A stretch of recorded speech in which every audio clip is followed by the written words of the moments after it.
جب قرآن پاک نازل ہوا تو صورتیں نہیں لکھی گئی تھیں. قرآن پاک جب نازل ہوا تو آیتیں بعد میں لکھی گئی. اب بعض ہوتا یہ ہے کہ آیت کا مطلب ہوتا ہے ایک مکمل بات. ہماری سہولت کے لیے، قرآن یاد کرنے کے لیے، یاد رکھنے کے لیے، آسانی کے لیے بعد کے لوگوں نے قرآن پاک کی آیتوں کے نشان لگا دیے کہ یہاں ایک مکمل. عربوں کو یہ تو ضرورت نہیں ہوتی، ان کو پتا. جیسے میں اب آپ کے سامنے بات کر رہا ہوں، ہماری اردو قومی زبان ہے، ہمیں پتا یہاں جملہ مکمل ہو گیا، ہمیں تو فل سٹاپ لگانے کی ضرورت ہے بھی نہیں. لیکن عربوں کو بھی اسی طرح ضرورت نہیں تھی، لیکن ہمیں ضرورت تھی. ہمیں نہیں پتہ لگتا کہ کہاں بات مکمل ہوگی قرآن پاک کی، کہاں مکمل نہیں ہوئی. تو جہاں بات مکمل ہوتی ہے وہاں پر کہاں لگا دی جاتا ہے. آپ نے رموز اوقاف یعنی رکن اشارے، کہیں جیم لکھا ہوتا ہے، کہیں لام، کہیں میم، کہیں وقف لازم، کہیں وقف جائز. یہ سب کیا ہے؟ یہ سب اس بات کی نشانی ہوتی ہے یہاں ایک بات مکمل ہو گئی، یا بات ابھی یہاں پر ایک حصہ بات کا مکمل ہوا، آگے رہتا ہے. تو وہاں آیت لکھی جاتی، کوئی اور نشان لکھ دیا جاتا ہے. لیکن جہاں مکمل بات ہو جائے وہاں لکھا جاتا ہے آیت. تو یہ پھر آیتوں کے نشان بعد میں لگا دیے گئے تاکہ اس کو یاد کرنے میں، سمجھنے میں عام بندے کو آسانی ہو. یہ کو قرآن میں زیادتی کی کمی نہیں ہے. اب جب ان آیتوں کو کاؤنٹ کیا گیا، بعض قراء کے نزدیک جہاں بات مکمل ہوتی ہے، بعض قراء 17 کے جو قاری ہیں، قرآن 7 قراتوں میں اترا. یہ بھی ایک ہمارے دین کا مسلمہ اصول ہے، قرآن کی 7 قراتیں ہیں. تو اب بعض قراء کے نزدیک وہاں آیت مکمل ہوئی، بعض کے نزدیک نہیں ہوئی. تو لہذا اس وجہ سے بعض قراء کے نزدیک وہاں ایک آیت بن گئی، بعض کہتے نہیں آیت آگے جا کے بنتی ہے. تو بعض قراء کے نزدیک کیا ہوگا، اس کی ایک آیت بنے گی، بعض کے نزدیک اس قرآن کے حصے کی 2 آیتیں بن جائیں گی. تو یہ اس وجہ سے بعض صورتوں کے شروع میں لکھا ہوتا ہے اس کی 12 آیتیں ہیں یا 13 آیتیں ہیں. تو اس کا مطلب یہ ہوتا ہے، یہ نہیں کہ معاذ اللہ قرآن کے نزول میں شک ہے، نہیں، قرآن مکمل ہے. صرف بعد میں جب سہولت کے لیے انہوں نے آیتوں کے نشان لگائے تو بعض قراء کے نزدیک وہاں آیت مکمل ہوتی ہے، بعض مکمل ہوتی، بعض کہتے آگے جا کے ہوتی ہے. بس اتنا فرق ہوتا ہے. اب یہ بحث عوام میں چھیڑ دینا آیتیں کم تھیں، عام بندہ سمجھے گا شاید قرآن کم تھا، انہوں نے زیادہ کر دیا ہے، معاذ اللہ. اس وجہ سے ہر بحث وہ کرنی چاہیے جس کو سامنے والے سمجھ سکیں. تو لہذا اس وجہ سے سورہ فاتحہ کی 7 آیتوں کا مطلب 7 آیتیں ہی ہیں سب کے نزدیک، لیکن بعض کہتے ہیں 7 آیتیں یوں ہیں، بعض کہتے ہیں یوں ہیں. اس کے بعد اللہ کریم فرماتا ہے الحمدللہ رب العالمین، تمام تعریفیں اس اللہ کے لیے جو تمام جہانوں کا مالک ہے. رب العالمین، رب کا معنی ہوتا ہے پالنے والا عام عمومی اعتبار سے. اور یہاں پر جو اعلیٰ حضرت عظیم المرتبہ شاہ امام محمد رضا خان رحمۃ اللہ علیہ کا ترجمہ ہے وہ ہے مالک ہے، وہ تمام جہانوں کا مالک ہے. رب کا عمومی ترجمہ تو پالنے والا ہی ہے، سسٹینر، پالنے والا. ہمارے والدین کو قرآن نے رب فرمایا ہے، رب ارحمہما کما ربیانی صغیرا، اے ہمارے رب جس طرح انہوں نے بچپن میں ہمیں پالا تو ان پر رحم فرما. اسی طرح عربی میں بہت زیادہ رب کا استعمال، لیکن اضافت کے ساتھ، رب الدار، رب السلم، رب المال. لیکن مطلق رب صرف اللہ کو کہا جاتا ہے. ہمارے ہاں تو عرف میں یہ استعمال ہی نہیں ہوتے لفظ، لہذا ہمارے جب رب بولا جائے گا تو اللہ مراد ہوگا. اس وجہ سے ہمارے ہاں غیر اللہ کو رب نہیں کہہ سکتے. لیکن ایک بات یاد رکھیے گا، رب کا ترجمہ جو اعلیٰ نے کہا مالک، یہ کیوں کیا ہے؟ باقی جتنے اردو ترجمے سب نے کیا ہے بخش، پالنے والا، پالنہار. تو اعلیٰ حضرت کا ترجمہ پھر مالک سے کیوں ہے؟ دراصل یہ ایک وہ چیز ہے جو عام بندے کو اتنی جلدی سمجھ نہیں آئے گی. تفسیریں جتنی عربی کی تفسیریں ہیں تقریباً سب تفسیروں میں رب کا معنی لکھا ہے مالک و متصرف. ایک ہوتا ہے رب جو عام شخص کو اللہ نے تربیت کرنے والا فرمایا ہے، کسی کو رب السلم، کسی کو رب المال عرب میں کہا جاتا ہے. لیکن جو حقیقی اور سچا رب ہے وہ صرف اللہ ہے. اور جب حقیقی رب کے بارے میں رب کا لفظ بولا جائے تو اس وقت مراد ہوتا ہے مالک. یہ تفسیروں میں لکھا ہے کہ اس سے مراد ہوگا مالک اور متصرف. یعنی رب ہمارا مالک ہے، وہ ہمیں پالتا بھی ہے، ہمیں پیدا بھی کرتا ہے، ہمیں موت بھی دے گا، ہمیں زندگی بھی عطا کی، اس نے سب کچھ عطا کیا، لہذا وہ ہمارا مالک ہے. رب بمانا مالک. اس وجہ سے یہ اعلیٰ کے ترجمے کی خصوصیت ہے کہ 1400 صدیوں میں جو ہمارے متقدمین علماء کی اور وہ پرانے مفسرین کی عربی تفسیروں کا جو ترجمہ تھا اعلیٰ حضرت نے وہ کیا ہے. تمام جہانوں کا مالک ہے اللہ رب العالمین. حمد اور شکر، اب حمد میں شکر بھی پایا جاتا ہے. یہ بات یاد رکھیں کہ جب ہم کہتے ہیں الحمدللہ رب العالمین تو اس میں اللہ کا شکر بھی ہے، جیسے ایک حدیث پاک کا خلاصہ ہے. اللہ تبارک و تعالیٰ کو یہ بہت پسند ہے کہ کوئی شخص ایک لقمہ کھائے یا پانی کا گھونٹ پیے کہے الحمدللہ، اللہ کو یہ بہت پسند ہے، کیونکہ اس میں شکر نعمت ہے. یعنی الحمدللہ کا مطلب ہم اللہ کا شکر ادا کر رہے ہیں، تمام تعریف اللہ کے لیے، یعنی ہمیں اللہ نے یہ نعمت دی، اس کی ہم تعریف کر رہے ہیں، یہ اس کا شکر ہے. تو لہذا الحمدللہ رب العالمین، تمام تعریفیں اللہ کے لیے، تمام تعریفیں اللہ کے لیے دعویٰ ہے. ایک دعویٰ ہے کہ تمام تعریفوں کا مالک اللہ ہے، تمام تعریفیں اللہ کے لیے. کیوں ہے رب العالمین؟ کیونکہ وہ تمام جہانوں کا پالنے والا ہے، کیونکہ وہ تمام جہانوں کا مالک ہے، لہذا تمام تعریفوں کا حقدار بھی وہ ہے. بہت قابل غور باتیں ہیں، ہم نے کرنے لگا، غور سنیے گا.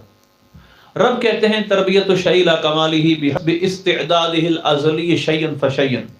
رب کہتے ہیں کسی چیز کو اس کی ازلی استعداد و طاقت کے مطابق اس کو مرتبہ کمال تک پہنچانے والا وہ ہوتا ہے رب. میں مثال دے کے آپ کو سمجھاتا ہوں. کبھی آپ نے دیکھا ہے کہ چونٹی کی عمر زیادہ بڑی، یعنی کیڑی چونٹی زیادہ عمر والی ہوگی، کھا پی کے وہ انسان جتنا قد پا ہو گئی ہو. کبھی انسان دیکھا ہے کہ بہت کھاتا پیتا ہے، موٹا ہو گیا، لیکن ہاتھی جتنا اس کا جسم ہو گیا. کبھی کوئی انسان آپ نے دیکھا ہو؟ نہیں. انسان اگر موٹا بھی ہوگا تو انسان کے موٹے ہونے کی بھی ایک حد ہوگی، وہ اس حد سے آگے نہیں جا سکتا. انسان کا قد بھی ایک حد تک ہے، اس حد سے آگے انسان قد بھی نہیں بڑھا سکتا. یہ نہیں ہو سکتا انسان قد میں زیبرے کی طرح لمبا ہو جائے اور وہ اس کا قد انسانوں سے 1 فٹ تو بڑھ سکتا ہے لیکن 10-10 فٹ کا فاصلہ ہو جائے، ایسا نہیں ہوتا. جتنا بھی قد لمبا نکالنے کا 7 فٹ تک چلا جائے گا، 7.5 فٹ تک، 8 فٹ تک چلا جائے گا. تو کسی شے کو اس کی ازلی استعداد، یعنی اللہ نے جو ازل میں اس کے پاس اس کے علم میں جو انسان کا کسی بھی چیز کا قد اور کسی چیز کی بڑھوتی آخری حد تک لکھی ہے، اس کو آہستہ آہستہ اس مقام تک پہنچانے والے کو رب کہتے ہیں. ذرا غور کیجئے گا، ہم جب پیدا ہوئے تو ہمارے قد کتنے تھے؟ ہم سب پیدا ہوئے تو ہمارے قد کتنے تھے؟ چھوٹے چھوٹے قد کے تھے. ہم نہ کھانا جانتے تھے، نہ پینا جانتے تھے، ہم نہ اٹھ سکتے تھے، نہ بیٹھ سکتے، اتنے مجبور تھے. آہستہ آہستہ ہم بڑھنا شروع ہوئے. ہم نے اپنی ماں کا دودھ پینا شروع کیا. آہستہ آہستہ اس وقت اس رب نے ہمیں کیسے پالا؟ اس وقت کیونکہ انسان کے دانت نہیں ہوتے تو خوراک بھی وہ رکھی جس کو دانتوں کی ضرورت ہی نہیں تھی. یعنی دانت ہی نہیں ہمارے ہوتے تو ہمیں ہماری خوراک دودھ پہ رکھی. ہم ماں کا دودھ پی کے بڑے ہوتے ہیں کیونکہ اس وقت دانت نہیں. آہستہ آہستہ دانت نکلتے ہیں تو پھر انسان کو کھانے پینے کا سینس آ جاتا ہے. وہ روٹی وغیرہ کچھ ہے کھانا شروع کر دیتا ہے، لیکن بولنا ابھی بھی نہیں آیا. آہستہ آہستہ لفظ نکالنا شروع کرتا ہے، توڑ مروڑ کے لفظ بولتا ہے، سمجھ نہیں آتی بس اوقات. آہستہ آہستہ وہ فصیح ہو جاتا ہے، آہستہ آہستہ وہ لفظ صاف بولنا شروع کر دیتا ہے. پھر اس کو 4 سال تک تو کسی بھی انسان کو یہ پتہ نہیں میرے ساتھ کیا ہوا. 4 سال کے بعد اس کی شعور کی دنیا شروع ہوتی ہے. پھر شعور کی دنیا میں وہ لڑکھڑاتا، بیٹھتا، اڑتا، بھاگنا شروع کرتا ہے. آہستہ آہستہ بڑا ہونا شروع ہو جاتا ہے. آہستہ آہستہ جوانی کی عمر کو آ جاتا ہے. پھر جوانی سے آہستہ آہستہ بڑھاپے کی طرف جانا شروع کر دیتا ہے. یہ سب کیسے ہوتا ہے؟ آہستہ آہستہ. تو بتدریج، گریجولی، آہستہ آہستہ جو کسی شے کو مرتبہ کمال تک پہنچائے اس کو کہتے ہیں رب. وہ ہے رب. وہ ایسا حکمت والا ہے کہ یکدم ایسا نہیں ہوتا کہ پیدا ہوتے ہی ہم 12 سال کے ہو جائیں، ہمارا قد اتنا بڑا ہو. ہر شے کو حکمت سے پیدا کرتا ہے.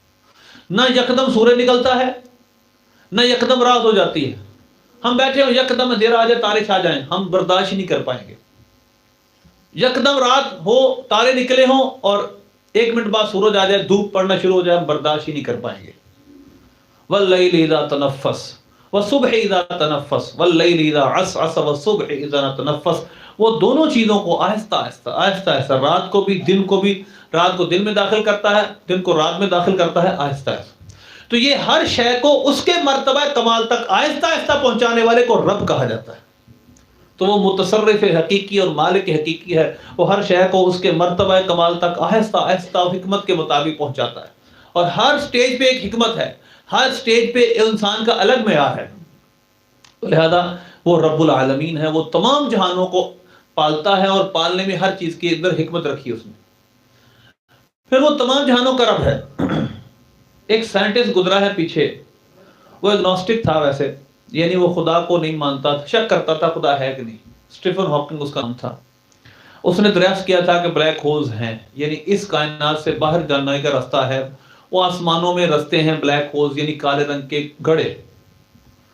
اس پر اس نے اپنی تحقیقات پیش کی، پھر اس نے اللہ کے وجود کا بھی معاذ اللہ انکار کرنے کی کوشش کی، بات یعنی اس نے کہا میں شک میں ہوں، مانتا بھی ہوں نہیں میں کچھ یعنی سرٹینٹی سے نہیں کہتا خدا ہے کہ نہیں۔ اس کی بات اس بات کو چھوڑے، اس نے آخرہ میں آ کر آخری زندگی کے حصے میں ایک بات کہی، اس نے کہا میرا ماننا یہ ہے کہ اس کائنات میں اس یونیورس میں صرف ایک کائنات نہیں ہے، ملٹیپل یونیورس ہیں، ایک نہیں، کتنی کائناتیں اس کائنات میں بسی ہوئی ہیں، کتنی کائناتیں اس کائنات میں بسی ہیں، ایک نہیں ہے۔ یہ اس کا آخری عمر میں فائنڈنگ تھی، اپنا آخری ریسرچ اس نے یہ پیش کی۔ تو میں نے جب یہ ریسرچ ایکسپریس نیوز پہ پڑھی تھی، یقین مانے میں ہنس پڑا۔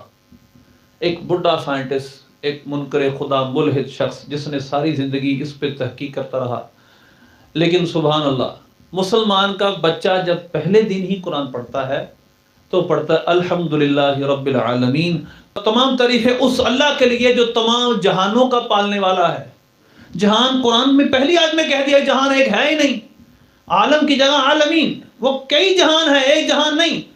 اللہ نے قرآن میں کتنی جگہ کہا آسمانوں والے، زمین والے، فصائق من فی السماوات ومن فی الارض الا من شاء اللہ، جو زمینوں میں ہیں آسمانوں میں ہیں سب بے ہوش ہو جائیں گے مگر جس کو اللہ چاہے، کہ جب قیامت کا سور پھونکا جائے گا تو وہ تو پہلے فرماتا ہے آسمانوں میں مخلوق ہے، زمین میں مخلوق ہے، بلکہ فرماتا ہے الا یعلم، دیکھ وہ فرماتا کیا ہے یخلق ما لا تعلمون، اس نے وہ کچھ پیدا کیا جو تم نہیں جانتے۔